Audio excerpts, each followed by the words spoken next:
the show specifically about repurposing. So we're always looking at ways that we can take pieces of content and make them so much more. So I know you're an expert in this, but what we're going to look at is if you did this, how would you repurpose it? How would you break things down and things like that. So it's always good to brief people in advance, isn't it?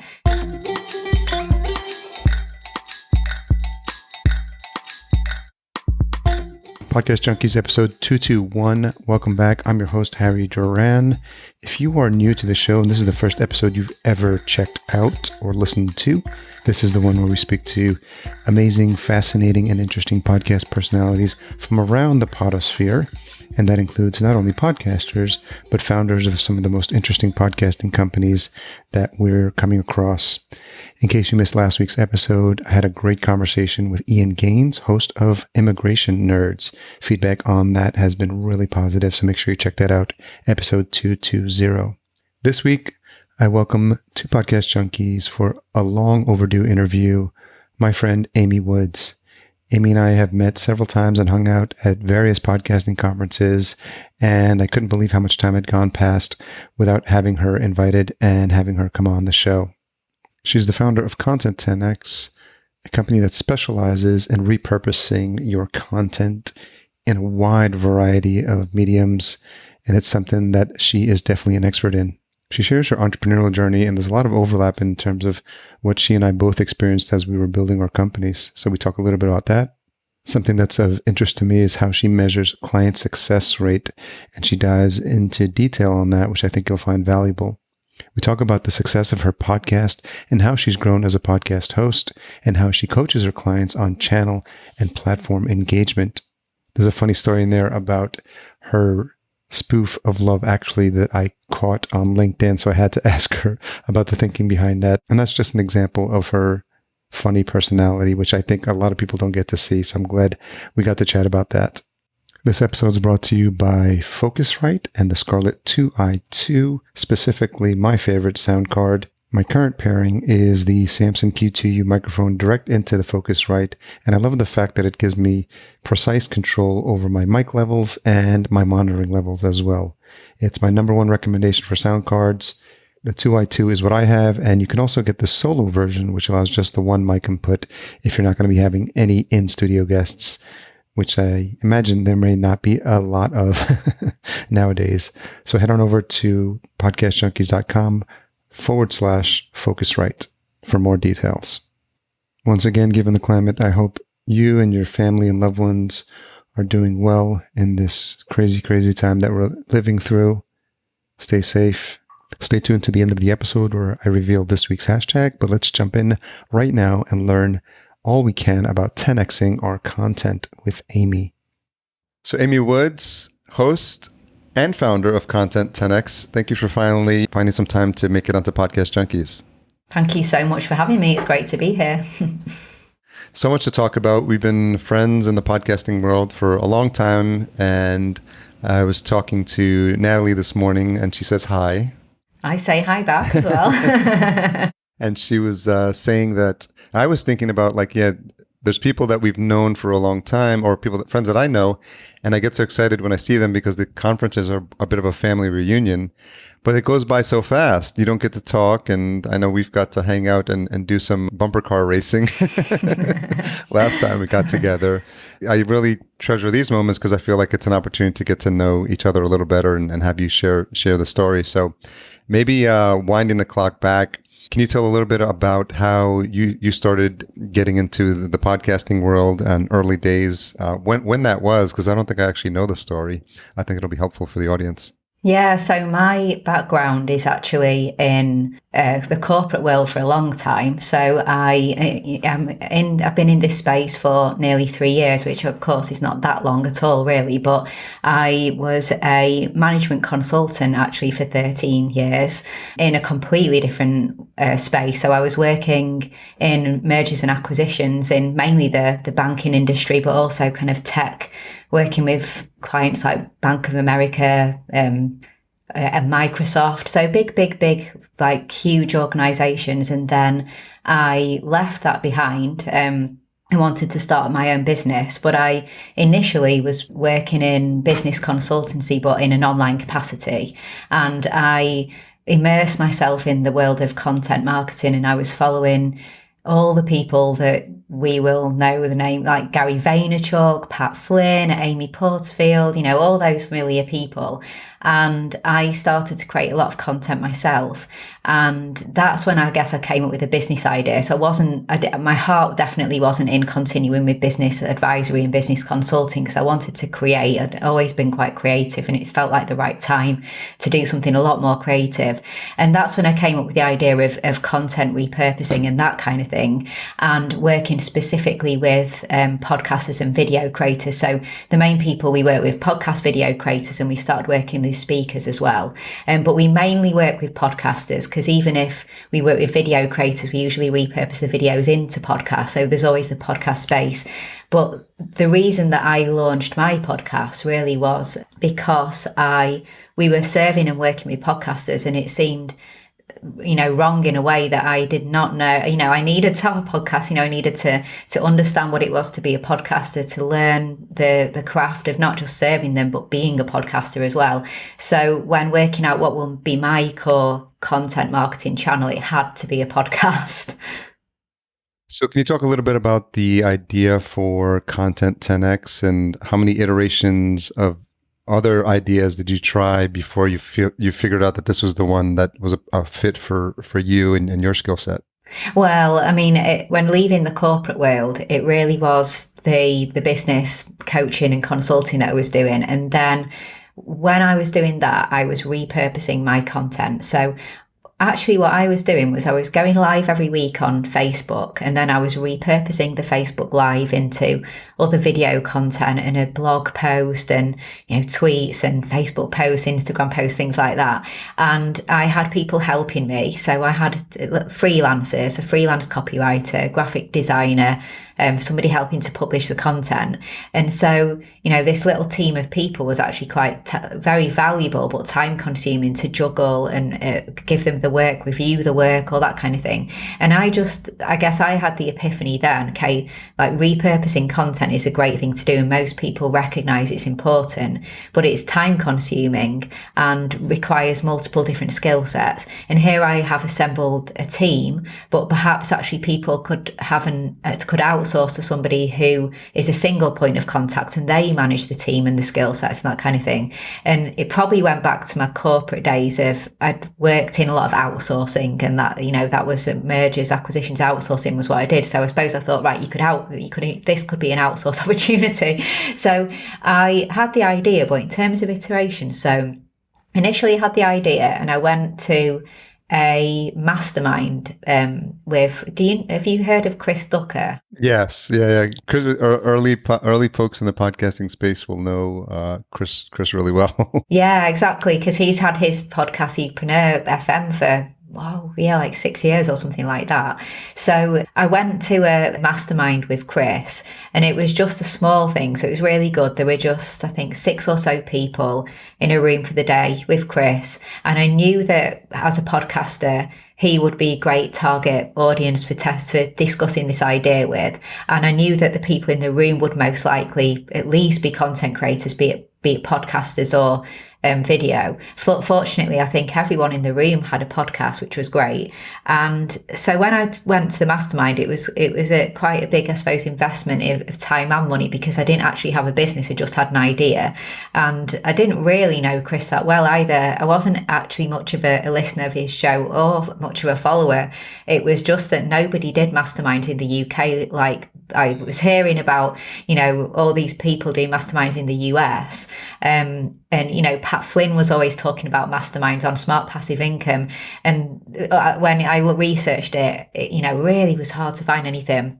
And so I'd emailed Chris, and he'd invited me to this, and in the room it was a great response. Everybody was. I presented because I was still early days out of corporate, so everyone else kind of just turned up with a notepad and stuff, and I turned up with a handout and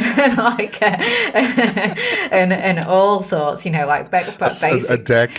Oh yeah, you can. Yeah, absolutely. Yeah, it was so funny. I still get made fun of now about that. The day I turned up with the deck and the handout and stuff. stuff. But I presented everyone the idea, and then it was just that everyone was like, I'd buy it, I would go ahead, this is great and everything. But then initially I thought that it could be pretty straightforward. Most people would have a similar problem and there would be a fairly similar solution to that problem. So it could be pretty standard. You give us the podcast episode and then we'll turn it into XYZ. But then as I brought the first client on and second, so I started to realise that everyone had such different needs. Like, not everybody was on the same social platforms, and some people didn't want anything on YouTube. Some people did. Of course, different lengths of working on a 10-minute show versus working on a 1-hour show is, such a different proposition for the team. And so I guess first off, I learned that it had to become a lot more custom than what I thought it could initially be. And that actually every client's needs were really different. So it grew from here's the package to, well, what do you want? Let's devise a package for you. Mainly started working with podcasters, but then started to work with people with video and had a bit more flexibility with what we could do with video. But usually, I mentioned before, we usually do where we can create podcast content from videos too, if people want that. Yeah, it's changed loads. And initially it was a one-man band, but now as the clients have grown, the team has grown and kind of steps up like that. A few more clients, another team member, a few more clients, another team member, and kind of stepped up like that. And yeah, it's nearly 3 years, but I agree with you in terms of I feel like I've been in this space for a lot longer than 3 years, and I feel like I've met so many people and know them really well. And if it's such a friendly, kind of warm and open industry to be in, especially from industries that I used to be in, like banking and tech, etc. Yeah, it's so funny because I can relate to those stories, and I'm getting flashbacks of preparing decks for my manager, and we'd have to prepare like 20 copies, and I'd have them all lined up on the desk, and they're all color copies, and so I would always wonder how much we spent in toner. I know, exactly. These 20-page, 30-page decks all in color, and I'm like, do they really have to be all in color? Like it was just crazy. And even the word deck, like that's a word that you only use if you're coming from corporate. Yeah, it really is, isn't it? Actually, saying deck, yeah. I remember when I first started and people talked about decks, and I was really confused by that. And I worked in financial services companies. So I worked at JP Morgan Chase and at E-Trade too in the marketing departments. And so it's been, and you talked about mergers and acquisitions.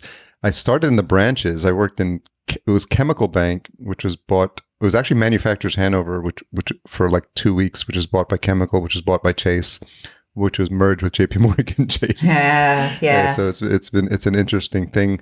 And even coming from corporate, the biggest thing for me, even having had all that corporate experience, is it's a whole new world to discover what it's like to be an entrepreneur. And to your point, you worked with Chris, which is great. And I hired a business coach that I still work with by the name of Taki Moore out of Australia. I keep using the analogy because I love the movie, but it's like Narnia. Like when you go and step into the world of being an entrepreneur, I met some people, and you probably had this happen too. Like these people were making 6 figures or 7 figures, like with a digital, like no staff company or very small staff, all remote. And I was just blown away. I was like, who are these people? How do they do this? Like I couldn't just wrap my head around it. And just you start getting immersed in this world of like, and people, you read people like Jim Rohn, who says you are the average of the 5 people you spend the most time with. And I'm just wondering if it was the same experience from you. It was a big learning curve for me because I didn't have friends that were entrepreneurs and that started businesses. So it was a lot to learn, but that's why it was so important for me to have a mastermind and go. The live events for me and the conferences were really important at that time. Yeah, I think for me, when I was looking for the way out and I discovered this concept of online businesses, and as you said, people with digital products and, learning about, you don't have to have big teams, physical presence, and you can create these digital products and make lots of money. I was drawn into that, and I thought that sounded great, and was hearing all of these. I think it's because the first podcast I ever listened to was Pat Flynn's, and it all started from, it's funny actually, I'd been ill, okay, and I was in hospital, and this was why I was off work, so I wouldn't have done any of this if I hadn't been ill, because I was ill, and I had a lot of operations that year, and I had a lot of time off, and I'd never had any time off before, like ever. So I'd never come off the hamster wheel of just work, normal work. I didn't listen to podcasts. I didn't read blog posts. I worked, and then you're the same, like long hour culture and stuff. So free time was just free time. It wasn't looking at computers or anything like that. It was doing things. So when I'd had this operation, and I was actually, like, it was the next day, and I'd been advertised this, it turned out to be this awful kind of MLM type thing, but it was on one of the social media platforms, and it was this organization called, I think it was called the Six Figure Mentors.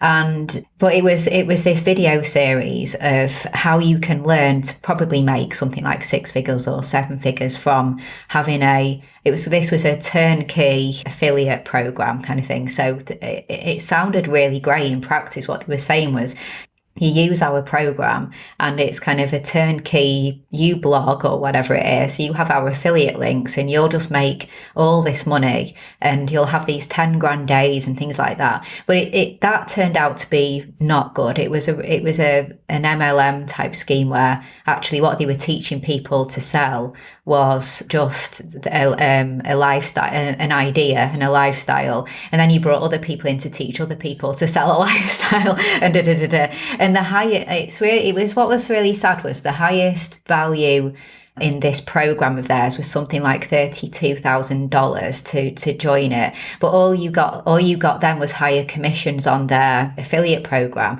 But of course, a person, because it was a pyramid, the day that a person spent 32 grand, one person did make 10 grand, because it was just all a pyramid scheme, really. But whilst that wasn't great, and I soon realised it wasn't for me, they had this digital skills platform. So they were teaching you some kind of stuff. So they were teaching you about email marketing and about social media and the basics, WordPress, things like that. And when you're new, you really like are starving for that sort of information. You eat all that up because this is the first time you're being introduced to that world. Yeah, exactly. And just all completely new. And it was brilliant. Just learning, all these new skills. And I think I was initially, I guess maybe quite naive in terms of hearing the Amy Porterfield and Pat Flynn stories that, are true, but not everybody's going to have their kind of success. So hearing about, build an online course, grow your list to a certain amount, and then just sell that course passively and make lots of money. Or have a membership and just put some content in the membership, have 1,000 members paying you $100 a month, and you've made it, kind of thing. Yeah, and so I think it's really easy, isn't it? And so it sounded really easy, and I think I chased that for a little bit, actually. So through a combination of thinking that it sounded easy, the program, this company that made it sound easy too, I think I chased that for a bit. So I kept thinking, what online course can I develop, and then I'll grow an audience and sell the course, or what membership could I have?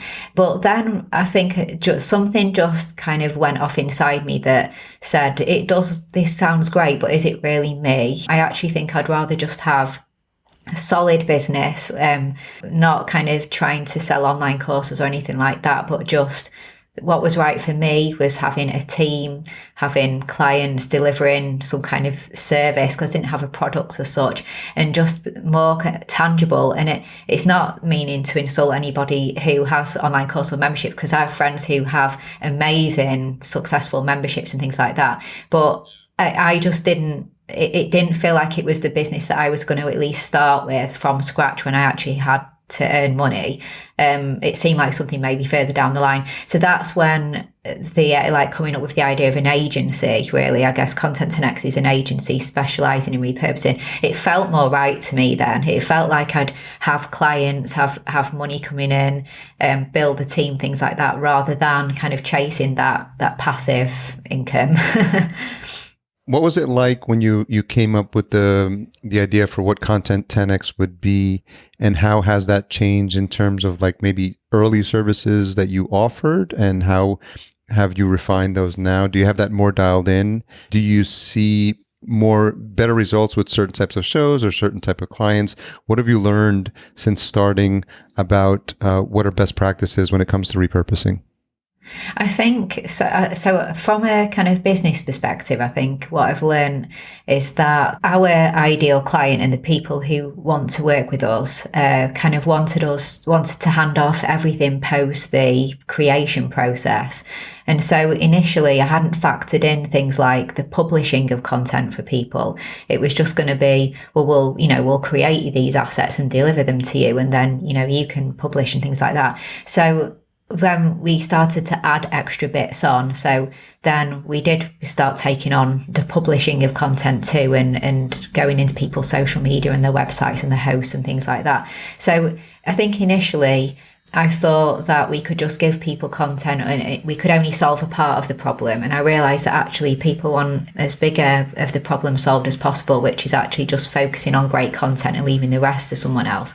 So it became bigger in that regard, and mentioned before, it became a lot more custom. So even to this day, I don't think any two clients receive exactly the same service, because there's just so many nuances to what people want, when and how, and sure, you can completely relate to me on that.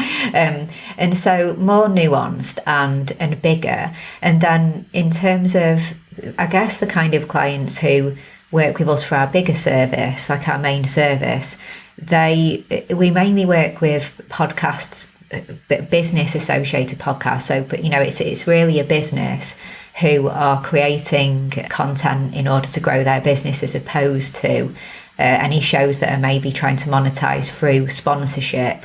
And certainly not really kind of hobby type podcasts, but it's content marketing arms to existing kind of revenue generating businesses, and they're the people that we work with. And I guess in terms of the repurposing best practices that you mentioned, definitely that you need to really respect the different platforms that you're creating the content for. Yeah.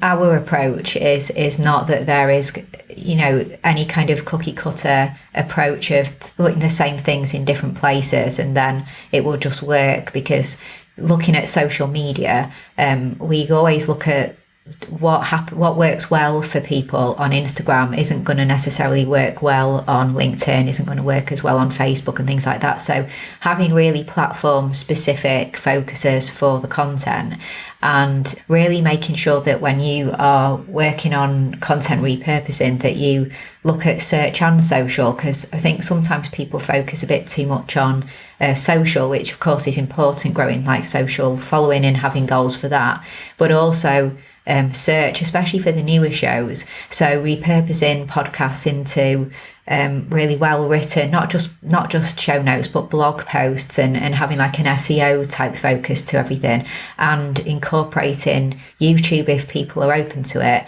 as well as websites, and as well as what we can do on other platforms for the SEO side and just being found. And Pinterest too, depending on the demographic of the audience, things like that. But the key search, whether it's Google or Bing, YouTube and Pinterest is the key search areas. And then obviously the social platforms. But yeah, mixing search and social and being really, really acutely aware of the different platforms and how to be very specific for each one. Yeah, it's really interesting, especially with podcasts, because while we see a ton of promotion for podcast episodes across all the social platforms, I think what's interesting for me is, I wish I could follow like a person's journey when they see something and they engage on something on social. Because when you see a podcast advertised, and we do it, I do it myself, and I'm sure you do it even for the podcast that you listen to. Like I have a habit of like how I listen to podcasts. I listen to Overcast a lot, so if I see something that's engaging, and I'm like, oh, I want to listen to that. But if there's a bit of a barrier or a stumbling block for me to get to listen to that in the platform that I prefer, it really slows me down. So I'm wondering how you talk that through with clients in terms of like which link, especially like which link. Everyone's talking all the time about which links should we be promoting, because you can't pixel like the Apple Podcast site, so you can't tell if people went there, right? Because people would want to do that. You can send people to the site, but you don't know if they hit play. So I'm wondering, from a podcasting perspective, what's best practices in terms of what links people should be using, and your thoughts on like embedding, using audiograms and embedding links to players as well. Well, I know because there's a big issue and debate over using links on any of the platforms, really, isn't there, in terms of how much it can diminish the reach of your post in the first place. So taking, let's say, for example, let's say LinkedIn. So when you're posting about a recent episode and you put you want to put the link to, like whichever one we decide. So we usually, for most of our clients, because it's for business and they want people, ultimately what they want people to do is obviously listen to the podcast, but they want people to absorb what they do as a business and be on their website and go down a rabbit hole and then fill in that inquiry form and have the meeting and become a client. Yeah. So most of the time we do really try and direct people to the client's website. But if it's the podcast page of the website, they can then choose which app to then go and listen to it on, or the player on the website, which I don't think happens that often, really, does it, that people listen to them on the player of websites, because they're usually listening on apps. But when it comes to putting the links on people's posts, on social posts, we really play around with that. So LinkedIn at the moment, a lot of people will say, they'll say in the post, click the link in the first comment, and obviously trying to dodge the algorithm. Recently, I've heard a lot of people say, oh no, you don't need to do that. You just need to hit post and then wait a minute or so, edit the post and put the link in, and that kind of skips the algorithm. But then one of our clients had an interview recently with a lady who actually worked for LinkedIn, and he directly asked her, and she denied this whole, she said it's not true. Like we don't diminish reach, we just look at quality. But I mean, she said that, but we know for sure that when we've added links and not added links, there's been a major difference in the reach of the post. So I think, you just have to be careful of using them. And then we do always link to the website for people to just go further and listen to the podcast. But I guess like an important point for us a lot of the time is that it sounds funny because it's, ultimately you'd think, well, if it's a podcast, you want people to listen to podcasts, but it's not always the ultimate goal of our repurposing. Because say, for example, on Twitter, what we often will be saying to our clients is that we will repurpose your podcast episode to get some really great conversations going on Twitter. So it's not actually about going and listening to the podcast episode, but we'll listen to this week's episode and we'll pick out some really great conversation starters and we'll tweet them out and we'll get some great conversations going. So the end goal was to lead some conversations on Twitter. Similar on LinkedIn, sometimes then in the comments, when comments take off, it's more subtly saying this was all talked about in this week's episode. I asked this question because this week's guest mentioned it and stuff like that. So being a lot more subtle in the conversation starter and then mentioning that it's mentioned in content that was recently out. Same with Instagram too. Like sometimes it's not necessarily about getting them to listen to the podcast episode, but we'll say to our clients, we'll derive a really great story from this week's episode and we'll create you some great stories content. But at the end of the story, the swipe up could be to a content upgrade or a promo or something, and the episode has sort of been skipped from what the funnel is and what the ultimate call to action is.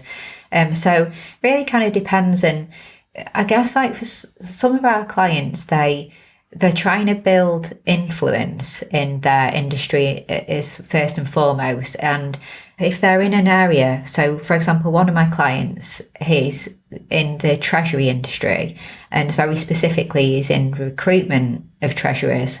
So it's so niche or niche. So it's really, really, really, really, really drilled down. And there wasn't really anyone who had a podcast in that whole space. So firstly, by being the kind of the trailblazer and going in and having a podcast, even people in his industry who'd never even heard of what a podcast was were sitting up and taking notice, because what is this guy talking about, a podcast? What's he launched and stuff like that? So initially we had a bit of trouble just trying to work out, how do we get these people to even know what a podcast is, and how they would listen to it before, we even start trying to get them to subscribe and become regular listeners. So we focus a lot on that in terms of first getting them to like the topics being discussed, and then subtly mention, well, this is all covered in the podcast and this is how you listen to a podcast and things like that. But what's happened for him is that he's become so well known now in his industry as the guy who doesn't just run this business and all of that, but he has the podcast. He's the podcast guy, and he's put himself on a level above his peers for doing that, for going to that extra effort, for appearing to be way more of an industry leader because of what he's done. And of course, what is he doing? He's having interviews with people who are actually his ideal clients, because he's sitting down with the chief treasurer of these Fortune 500 companies to discuss what they look for in a candidate and that kind of thing, because it's about recruitment. But of course, when the mic goes off, what do they say to him? Tell us more about your business, Mike. What do you do? Yeah, of course. And so, he uses his podcast as lead gen, a relationship builder, just as much as the downloads don't really matter, in terms of if he's getting clients and things like that and raising his profile. And he's got lots of speaking engagements, because people think if he's got a podcast, he knows all these people, let's have him speak at our next event.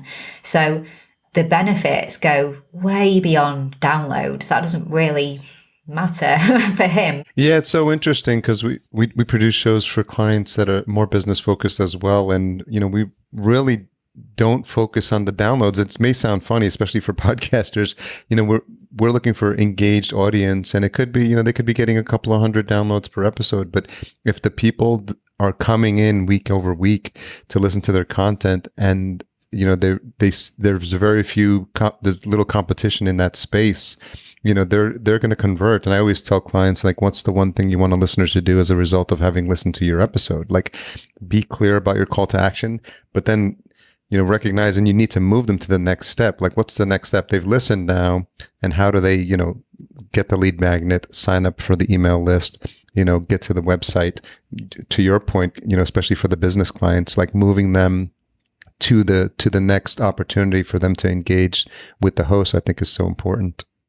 Yeah, and as you said, it really depends on, for businesses, it can really change, can't it, what the call to action is. Maybe they're putting on an event, so a lot of the content is all leading up to buying tickets for the event, but then the next thing is they just want to grow their email subscribers, and the next thing, but it's all for their business. It's not for sponsors, and it's not for anything else, but it's all, they were investing all this time and money because they want to grow the business. And then it's, as you said, like, just making sure they're really clear, because when you asked me before what kind of content, what kind of clients, thrive, I suppose, when working with us, it's when they are intentional and clear and they know what they want out of it.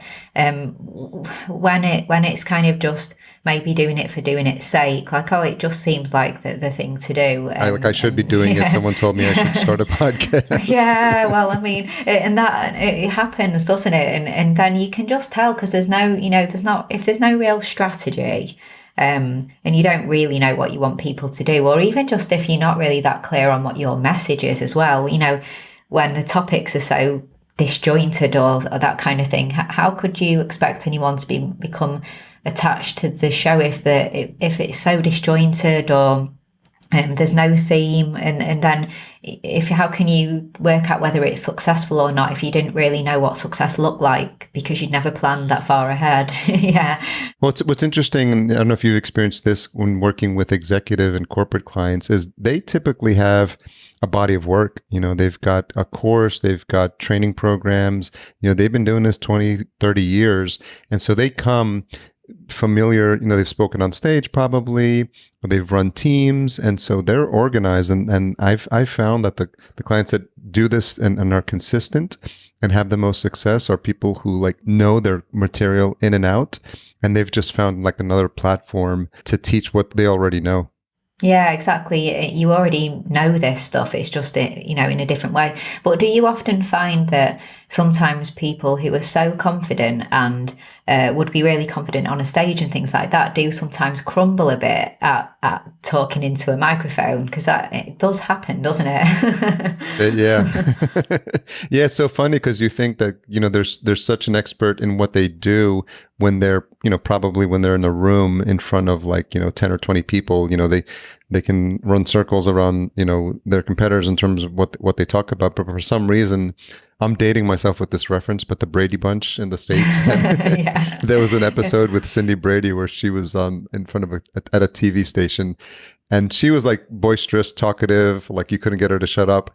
And then the green light on the camera goes on and she froze and she literally froze. She's like, she didn't say anything. And I always think about that episode, with podcasters as well, because, for some reason, even though you're not literally speaking because you're just recording, they have a problem like doing solo episodes or even just kind of like, getting the content out. And I know they know what they, their subject matter really well, but it's, yeah, to your point, it's funny how just the mediums causes them to freeze up sometimes. Yeah, I think it's just the props and it just feeling like such a different environment and just something that you're not used to, isn't it?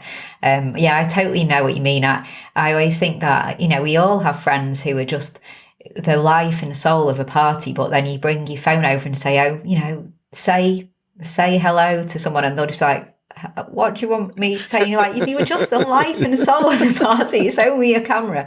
And I don't, it's funny, isn't it? I don't think it's any kind of any generational thing or anything either. It's just something inside us, and it doesn't have to be video, but audio too. And people get the fear of the tech as well, don't they? And can really procrastinate because they maybe think the tech is a bigger thing than it actually is as well.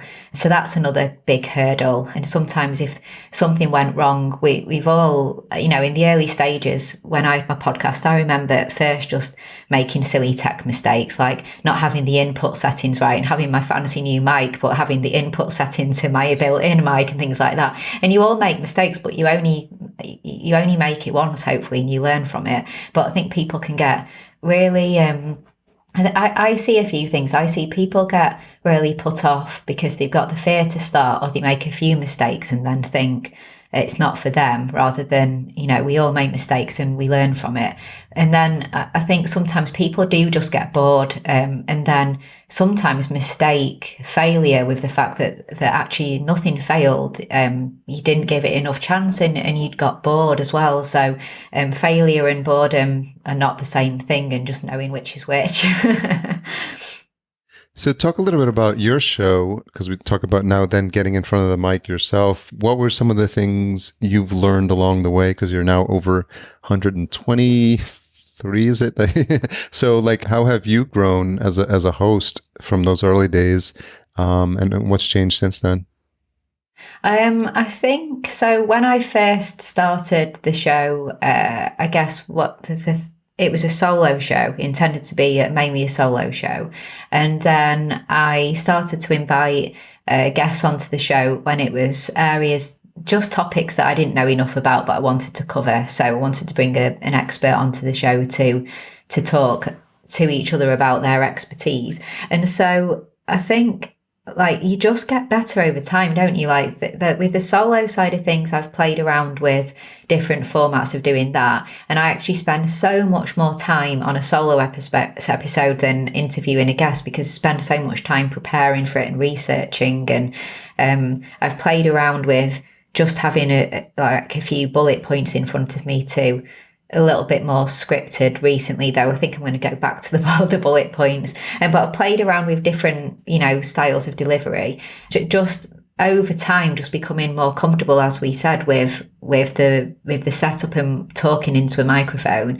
And then the same with guests as well. Like, over time, you just get more used to honing the skill of guest interviews and preparing and being ready to speak to them and knowing what your ultimate goal is. I guess a key thing I learned early on is that when I was doing guest interviews, I think because I thought, okay, I've invited this person on because I really wanted to do a show about YouTube, and I know what I'm going to ask them, so, bring them on and speak to them. And I didn't really realise that I really should have a specific outcome that I want people who've listened to the episode to take away from it. And so it was just kind of, varied questions about the topic, and at the end there were lots of value sprinkled around, but nothing really specific. And so I started to get a lot more specific.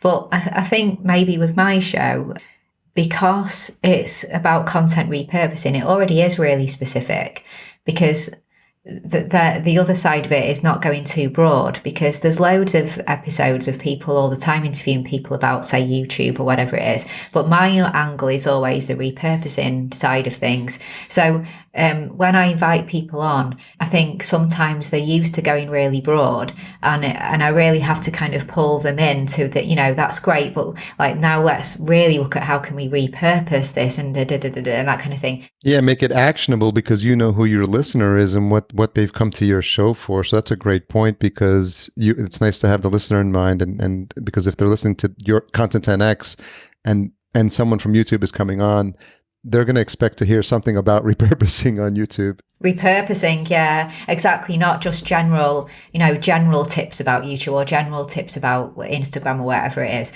And I always brief people in advance and say the show specifically about repurposing. So we're always looking at ways that we can take pieces of content and make them so much more. So I know you're an expert in this, but what we're going to look at is, if you did this, how would you repurpose it? How would you break things down and things like that? So it's always good to brief people in advance, isn't it? And there's been, I don't know, like a couple of occasions where there was this one occasion where it's the first time ever that I responded to a agent, when people booking agent type, with like a pitch. It's the first time ever that I responded to one, and because usually because I don't have that many guests anyway, it is usually people I already have a relationship with and I know, but things seemed quite right, because I was looking for help with that subject matter. It seemed quite good, so I said, okay, actually, the show's about this. And then what was really funny was I received this pack, and it was like suggested questions you should ask the guest. It's so funny, because it's like, well, I'm not going to ask any of those questions, because that's not what my show is about, and I'd just kind of disregarded that. And what happened was, the guy, I think he was so robotically prepared to answer a set of questions that it didn't matter what I asked, he was going to answer that question. So, if he was prepared for like, what's your favourite colour, but then I'd said to him, what do you think about Instagram? He'd be like, it's red, I really like red, because I'm like, I just asked you another question. And so that was that was really, really funny, just trying to kind of control that. But yeah, otherwise, like you said, it's always kind of laser focus and just trying to keep it that way. But solo shows, it's just over time you get better delivery, but you can always improve as well, can't you? Like, I always think that I can improve, probably quite hard on myself. But yeah, so I feel like a deeper dive, because it's like, I love talking shop about, especially since we both like help clients, and just kind of understanding like all the ins and outs of like the social algorithm.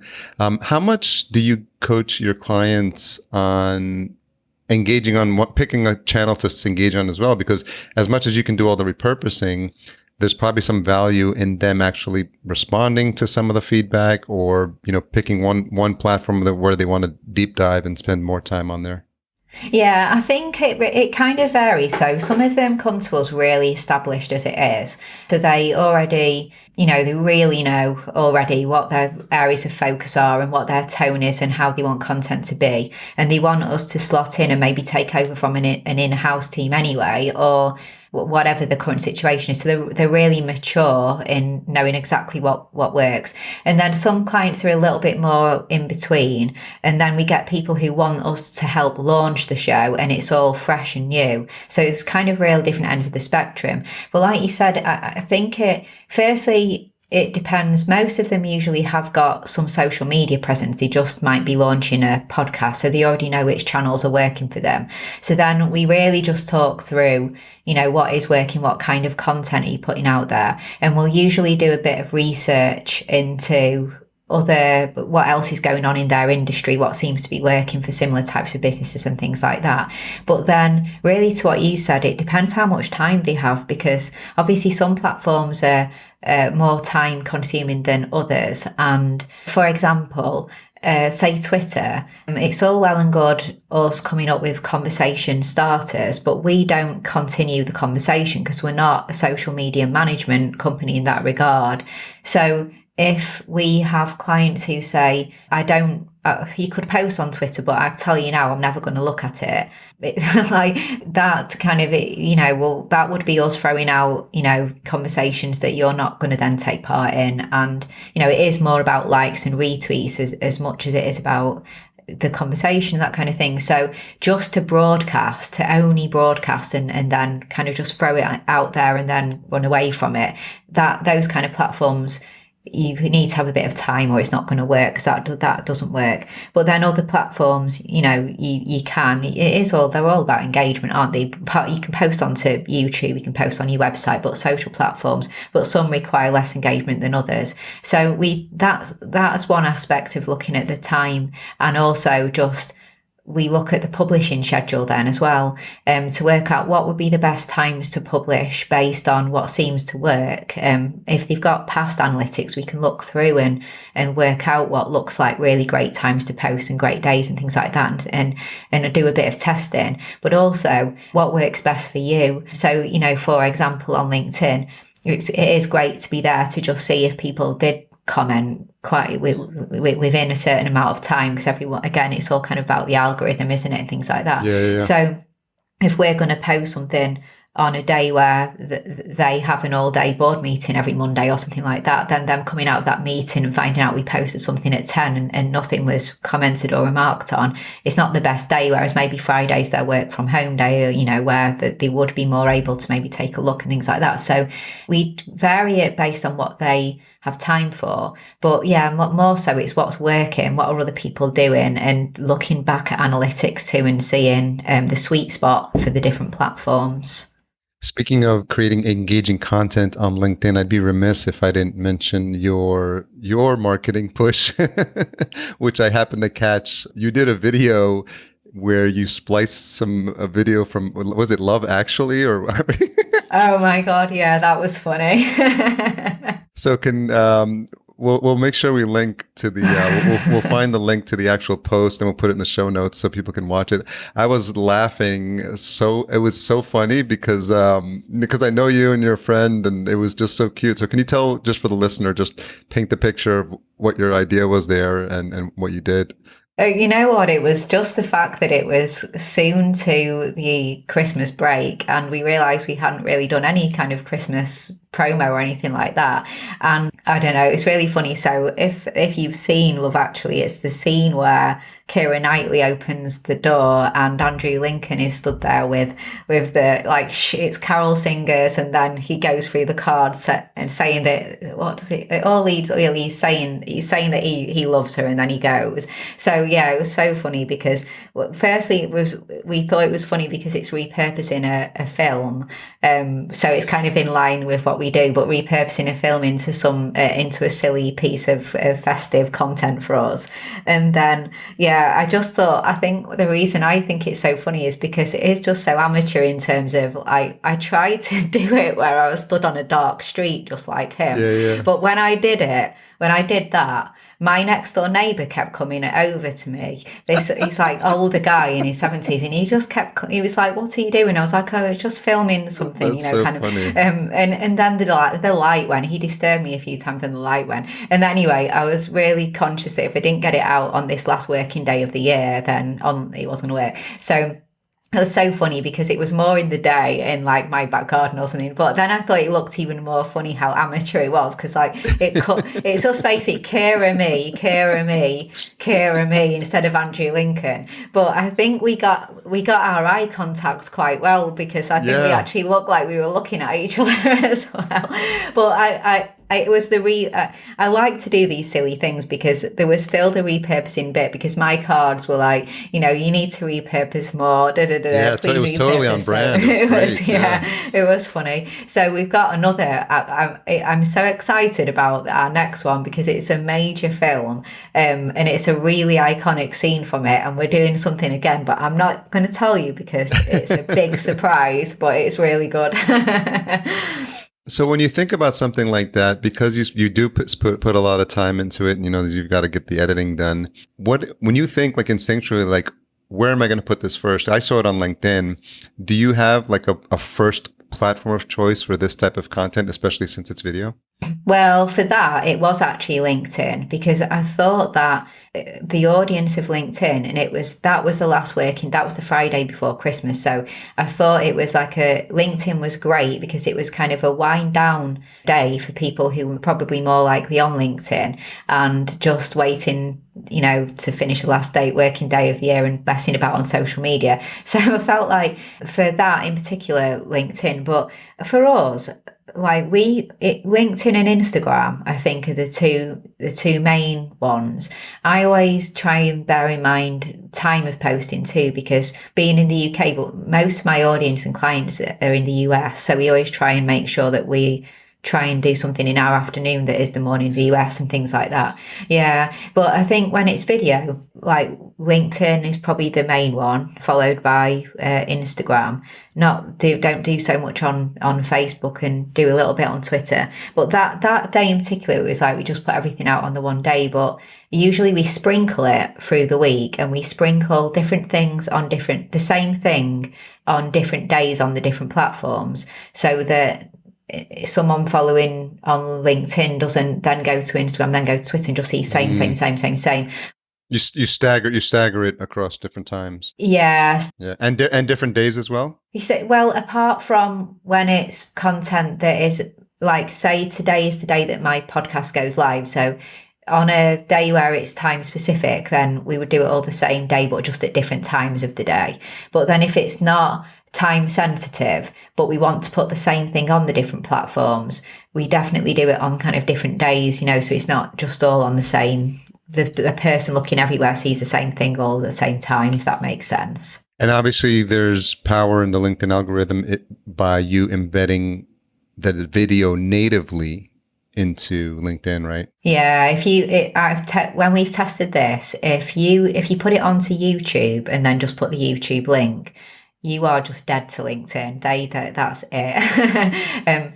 No, honestly, like when I tested it with another video and posted it native, and got however many, like hundreds or 1,000 plus views or whatever, and then tried the YouTube and 2 views or something, like literally can't have gone to hardly anyone. So really recommend native videos. But I think anyone looking to go in on LinkedIn, video is definitely a great medium on LinkedIn at the moment. It seems to be really favorable. Yeah, not a lot of people are using it. No. And of course, LinkedIn Live isn't with everyone yet, because it's a gradual rollout and request only. So you don't really see that many. Like, we mutually know Evo Terra, don't we? And he seems to be doing a lot of LinkedIn Lives, but I don't really seem to see many other people doing that. And I think that's a good opportunity. And situations like that for podcasters where it's something like live, I'm not saying necessarily do a live podcast, but it can be great to jump on and just tell people what the episode is about and ask people if they've got any questions, or do it after. Because, you could even say in your podcast that if you want to dig deep with this topic with me, I go live on LinkedIn every Friday to talk about the weekly topic. Come join me, and then, build a community of people that can engage with you in a live way. And you can still talk about the podcast topic of the week, or even invite, a guest on or something like that. But I think that can work really well, merging live with podcast, because you merging something that's a bit unreachable with something just completely engaging and full accessible reach with people. So I think they work really, really well. Yeah, I was just on a guest on a show called The Pirate Broadcast with Russ Johns, and I had to get up at 8 o'clock in the morning to be on there because he was doing it live. But it was really interesting because he has a core group of people that follow his content, and they were there, they were live, they were commenting. So I think it's one of those overlooked platforms when it comes to live broadcasting. People typically do Facebook lives and Instagram lives, but I think LinkedIn Live for the business community, I think is definitely pretty powerful and probably not being used as much as it should be. No, and if you're an early adopter and you doing it now, it's like Facebook years ago, where you even get a notification saying somebody's gone live, don't you? Which that's long gone from powerful. Facebook. It's powerful, yeah, exactly. So it's a good opportunity for people to jump on, I think.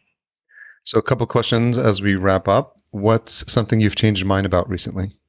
I'll tell you something that I've changed my mind on based on listening to a podcast that's got nothing to do with podcasting. I've started not eating breakfast and doing intermittent fasting. Fasting, yeah. Yeah. I really love this podcast called Feel Better, Live More by Rangan Chatterjee. And it's so funny, the lifestyle changes that I make based on podcast episodes. It's so funny. But actually I always thought forever that like breakfast was such an important meal and always would have something. But for the last month or so, not every day, but most days, I just have a coffee and skip it till lunch. And I've been feeling so much sharper in the morning and so much more productive. Yeah. Yeah. So anyway, that's something that I've changed based on a podcast. Yeah, it's something that I've been dabbling with as well. I've been thinking about it, not dabbling. I just had my eggs and toast this morning. So, I may need to switch for the last couple of minutes because my AirPods are dying. Are they dying? Oh, yeah. Yeah, so I've been thinking about it as well from an energy perspective. I think it might make sense to give it a shot. So it's something that, it's funny how many new habits we try because of podcasting. Oh yeah, I'm always changing lifestyle because of something that I heard on a podcast. So funny. What's the most misunderstood thing about you? I think because I am quite quiet sometimes, I can be quite shy and quite introverted. People might misunderstand that for being maybe like meek or not particularly like clear and direct in ideas and forceful and that kind of thing, but actually I'm a quietly confident person, and my shyness and introversion definitely doesn't reflect on me as like how strong I can be in my ideas and my confidence in a quietly confident kind of way, if that makes sense. Well, Amy, I'm so glad we got the chance to connect because, just on a personal level, I'm glad I got to learn a little bit more about you and hear the story of, how you ended up in podcasting, because I've always been curious, and I'm looking forward to connecting again. Are you going to be at Podfest, or which conferences are you planning? Sad story. No, I'm not going to be at Podfest.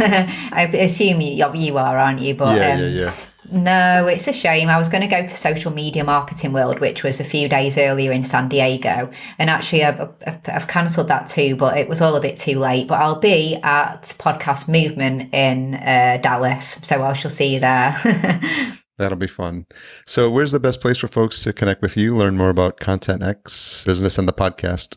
I think it's best just to send people to content10x.com, content10x.com, because you can get my podcast and links to social and everything from content10x.com.